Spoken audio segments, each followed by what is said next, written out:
गरीब सास बहू घास हलवा बेचने वाली।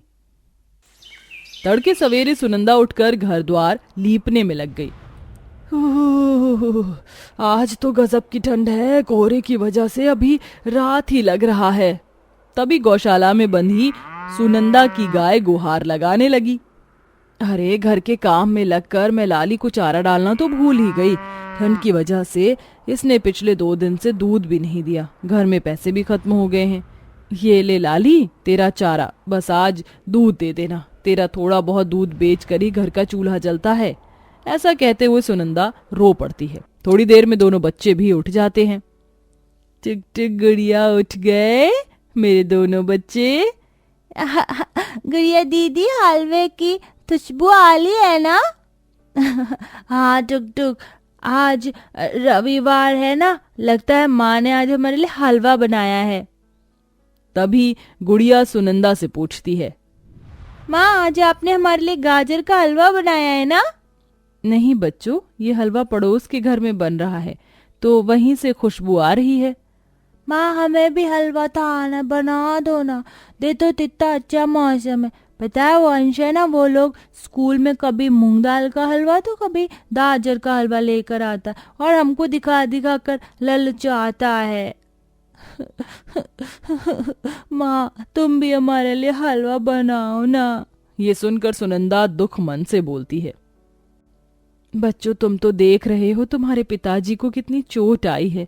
उनके एक हाथ और एक पैर पर प्लास्टर भी चढ़ा हुआ है। एक बार उन्हें ठीक हो जाने दो। दोनों बच्चे मुंह फुला लेते हैं, मगर सुनंदा के लिए एक यही चिंता नहीं थी। तभी सास गोमती ने कहा, अरे बहू जल्दी से खाना बना दे, महेश को दवाई भी देनी है। क्या बनाऊं माँ जी, घर में एक भी तरकारी नहीं। भगवान भी बड़ा निर्दयी है, सारे दुख जैसे हम गरीब सास बहू के घर ही भेज दिया है। रोटी ही बना दे, नून लगा कर खा लेंगे। ऐसा कहते बूढ़ी गोमती की आंखें भीग जाती हैं। सुनंदा रोटी बनाकर सबको एक एक दे देती है। बस हो गया सुनंदा। हाँ जी, अभी तो बस आपने एक टुकड़ा रोटी ही खाई है। रोटी एकदम अकड़ गई है और छूछी रोटी खाई भी कहाँ जाती है। आज मन बड़ा धिक्कार रहा है सुनंदा। मेरे होते मेरा बाल परिवार रूखी सूखी रोटी खा रहा है। अजी मैं अभी आई। अपने आंसुओं को छुपाते हुए गरीब बहू घर के आंगन में आके बहुत रोती है। हे भगवान, क्यों तुमने हमें 2 वक्त की रोटी को भी दूभर कर दिया। सब्जी होती तो राशन नहीं, और राशन आता है तो सब्जी नहीं जोड़ पाता एक गरीब। तभी सुनंदा पड़ोस के घर में रहने वाली अपर्णा की अमीर बहू रुबीना को देखती है। अरे वाह, मेरे छोटे से गार्डनिंग में कितने सारे साग हुए हैं। आज तो मैं मेथी पालक के पराठे बनाऊंगी, वो भी घी लगाकर। तभी सुनंदा भी मौका देखकर चुपके से उसके आंगन से साग चुरा ले आती है। भगवान इस चोरी के लिए मुझे माफ करना, मगर मेरे बच्चे भूखे हैं। सुनंदा उनमें से कुछ साग अपने झोपड़ी के आंगन में बो देती है और बाकी से साग बनाकर अपने परिवार को खिलाती है। ऐसे ही दिन बीतता है। इधर ठंड का मौसम तो जैसे प्रकोप बना बैठा था। तभी एक रोज स्कूल से आते टुकटुक और गुड़िया नाथूलाल हलवाई की दुकान पर खड़े होकर ताकने लगते हैं। अरे आओ आओ प्यारे प्यारे लोगों, नथुलाल की दुकान पर आओ। यहाँ मिलेगी शुद्ध देसी घी की मिठाई और खोएदार हलवा भी। आओ आओ आओ। हलवा देखकर दूर खड़े दोनों गरीब भाई बहन का मन उसे खाने को करता है। टुकटुक दुकान पर आता है। अंकल मुझे भी हलवा खाना है। हाँ तो ला दे, पैसे हैं? एक कटोरी हलवा सीधे 100 रुपए का है। 100 रुपए? मगर मेरे पास पैसे नहीं। ये सुनकर हलवाई उसे झाड़कर भगा देता है। पैसे नहीं तो दुकान में कैसे घुसा चला आया? चल भाग भिखारी का बच्चा। दोनों उदास मन से घर आ जाते हैं। अरे आ गए दोनों, तुम्हें भूख लगी होगी ना, मैं खाना लगाती हूँ। फिर जैसे दोनों साग देखते हैं तो चिढ़ जाते हैं। फिर से यही खाना, मुझे नहीं खाना ये घास फूस, हटाओ इसे यहाँ से। ये कहकर टुकटुक थाली को दूर कर देता है। टुकटुक बेटा, इस तरह से अन्न का अनादर नहीं करते। माँ का राजा बेटा है ना।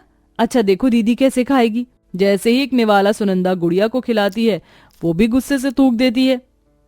माँ हम इंसान है, कोई जानवर नहीं जो रोज रोज ये घास फूस खाए। तुम कभी हमको अच्छा खाना नहीं खिलाती, हमको हलवा खाना है।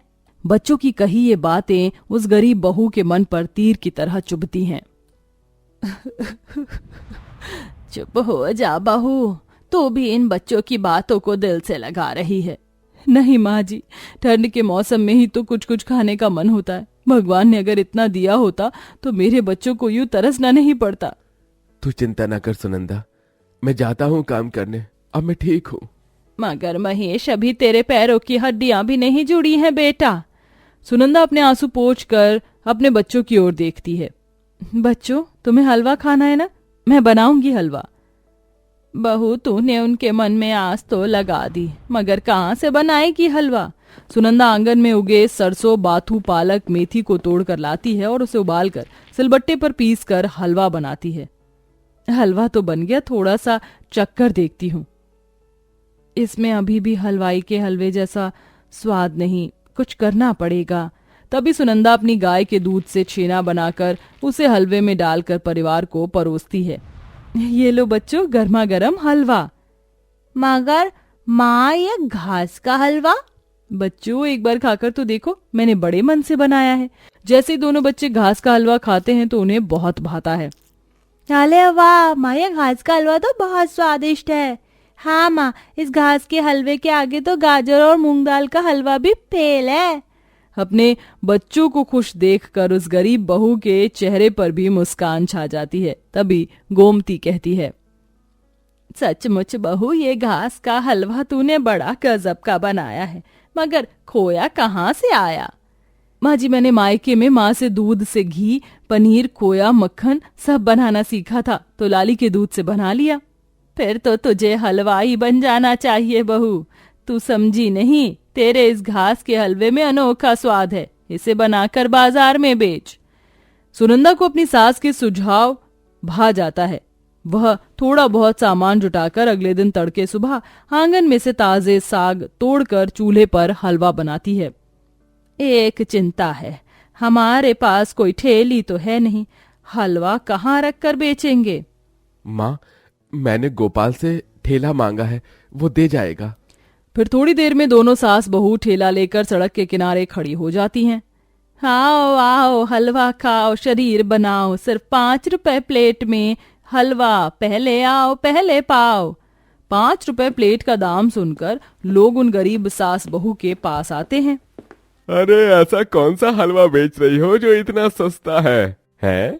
अरे रे रे रे, ये सास बहू तो बड़ी ठगी है, हलवे के नाम पर घास फूस बेच रही हैं। चलो रे भाई लोगों को इस तरह से जाता देखकर दोनों गरीब सास बहू उन्हें रोकती हैं। नहीं भैया, ये घास का हलवा नहीं बल्कि बाथू, सरसों, पालक, मेथी से बनाया है। ये शरीर के लिए ताकत की चीज है, खा कर देखिए, ना पसंद आए तो पैसे मत दीजिएगा। ये सुनकर ग्राहक हलवा मांगते हैं। ठीक है, तो 1 प्लेट ये घास का हलवा दो, और 1 प्लेट मुझे भी। गरीब सास बहू का घास का हलवा खाकर ग्राहक बड़े खुश हुए। अरे सचमुच ये घास का हलवा तो खाने में एकदम मक्खन मलाई के जैसा है, 1 प्लेट और देना।